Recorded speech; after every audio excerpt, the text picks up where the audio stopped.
By 1959, major changes would come to Channel 10. The original owners sold the station to Corinthian Broadcasting, and they changed the call letters to KXTV, the X standing for the Roman numeral 10.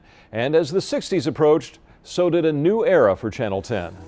KXTV land, they call it now, so listen close, we'll tell you how. This rare promotional film from the early 60s is one of the few pieces of archival footage still in existence from what was then called KXTV Country. On the banks of the Sacramento shore. Fastest growing market in the West. Superhighways to carry the greatest number of automobiles per capita in the nation. Transportation to bring those new cars to KXTV Country. In 1961, KXTV joined other local stations that had since come on the air. And now to the top of the tower. And erected a new super transmitting tower in Walnut Grove. From this vantage point, higher than even the observation deck of the Empire State Building. As its signal and viewership grew, so did the commitment that Sacramento telecasters had made more than a decade earlier to serve and become a vital part of the community. Everything of interest in the community is covered by KXTV. To help with that commitment, KXTV began investing in an emerging technology known as videotape and became this area's first television station to use a mobile videotape unit.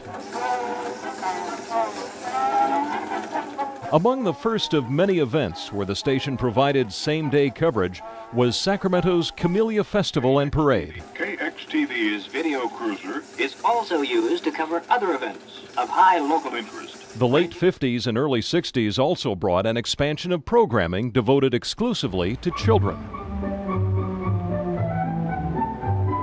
For 30 years, starting in 1955, the same year Channel 10 went on the air, Captain Kangaroo kicked off his kids show in the morning. Locally, Channel 10 produced several children's shows. Holiday Diver Dan and Puppet O.U. Squid. It was 1960. H. Allen Sims was on the studio crew when the producer told him Diver Dan needed a TV companion, like a squid, and Sims was to be the squid. I said, oh, goodness. So that's how it started, you see. And the next morning I came to work and they threw this marionette into my hands. It made out of women's black stockings and kapok and said, go string it up and climb the ladder, and we were on. And that's how it happened. The local productions of the 50s and 60s set the foundation for continued commitment to community programming in the decades to come. Welcome to A New Morning. I'm Jean Lamott. Tonight, Channel 10 presents Jubilee 84, Dixieland International. And it was in the 1980s when Channel 10 produced two groundbreaking programs that were syndicated to much of the nation.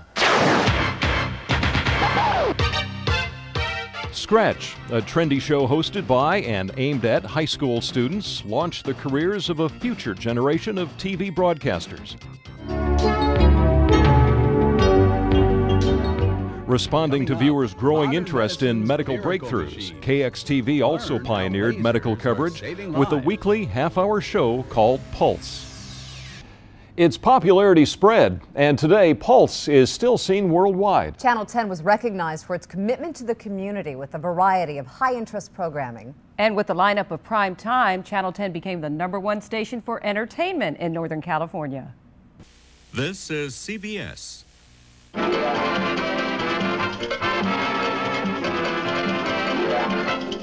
During prime time, Channel 10 was virtually untouchable with the most powerful entertainment programming on the air. When CBS went on the air, there was no competition. I stopped by the bank on the way home, and they show me this. Monday nights at 9, Channel 10 viewers joined 40 million others nationwide. Every month. Yes, I know that. But they don't always have a little note in the back like this one. Dear teller, be a lamb and don't put this through till next month. Now, what do you got to say for yourself? That's why they call them tellers. They go around blabbing everything they know. Some say I Love Lucy is the first example of the country being united through television. It changed the way people lived, I believe. It brought us all, I think, closer together. You're not missing the best fight of the year. Listen here, you try and walk out of that door and you'll be in the best fight of the year. During the 50s, the programming on CBS and Channel 10 was unbeatable. One of these days. Hello. I'm Mr. Ed. Some fantasy, some family. The Dick Van Dyke Show, starring Dick Van Dyke. Most very funny. At the very end of the show, I didn't handle myself too well with that Patrick rat. Oh, he got you to say something embarrassing, didn't he? What was it? That Alan Brady is bald. Also on Channel 10, a staple of westerns. Starring James Arness as Matt Dillon. And long before the days of MTV and the afternoon talk shows came the top variety program of all time. Well, look who's assembling on our stage. Sunday nights at 8, The Ed Sullivan Show broke ground in television entertainment. I introduce the acts. I see. You introduce the acts. Mm-hmm. Now, you don't sing. No. You can't dance. You don't tell jokes. No. You merely introduce acts. Uh-huh. And what acts he had. I'll go by and give me the eye, walking my baby back home. If you can't come around, and please from his telephone, don't be cruel. Your heart is true. Bet your bottom dollar you and I are through, 'cause the lipstick on your collar told a tale on you, yeah. I get misty just holding your hand. It was February 9th, 1964, when Ed Sullivan would introduce the biggest act he ever brought to America. The Beatles!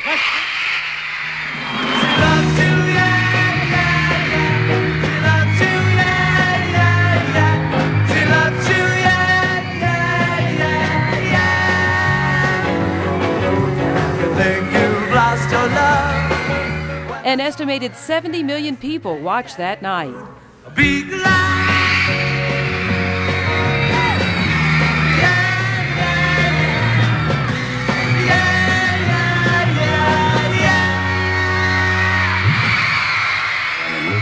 story about a man named Jed. The poor mountaineer barely kept his family fed. And then one day The early to mid-60s, the formula sitcoms had come to 10, and CBS bringing top ratings to shows the critics said would never make it. Green Acres is the place to be. With hits like The Beverly Hillbillies, Green Acres, and Petticoat Junction, CBS dominated the 60s. And then came the 70s. Warning. The program you are about to see is All in the Family. It seeks to throw a humorous spotlight on our frailties, prejudices, and concerns. Boy, the way Glenn Miller played. Songs that made the hit parade. In Northern California, Channel 10 broadcast groundbreaking television. Those were the days. Threats from censors and advertisers failed to keep All in the Family off the air, and from the time it debuted in 1971 through 1976, it was television's #1 program. Those were the days. Eventually, the grittiness of the 70s gave way to the opulence of the 80s. Good things to share, good friends are there, looking good together. CBS, you're looking good. And this time, Northern California's TV attention turned to Dallas. The soap opera goes prime time. You got no morals, you got no scruples. You might be worthy of me yet. And introduces us to the season-ending cliffhanger. Who's there?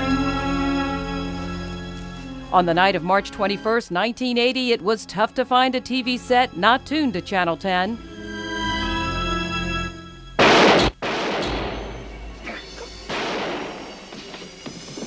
The nighttime soap opera had come of age with Dallas, and viewers had to wonder all summer long, who shot J.R.? What the 80s were to nighttime soaps, the 90s were to quirky, out-of-the-way adventures. And Northern exposure brought with it the ability to transport viewers to a surreal land to the north. Then in 1995, after 40 years of being Northern California's CBS affiliate, This is CBS. KXTV would say goodbye to the I and hello to ABC. You just won $1 million.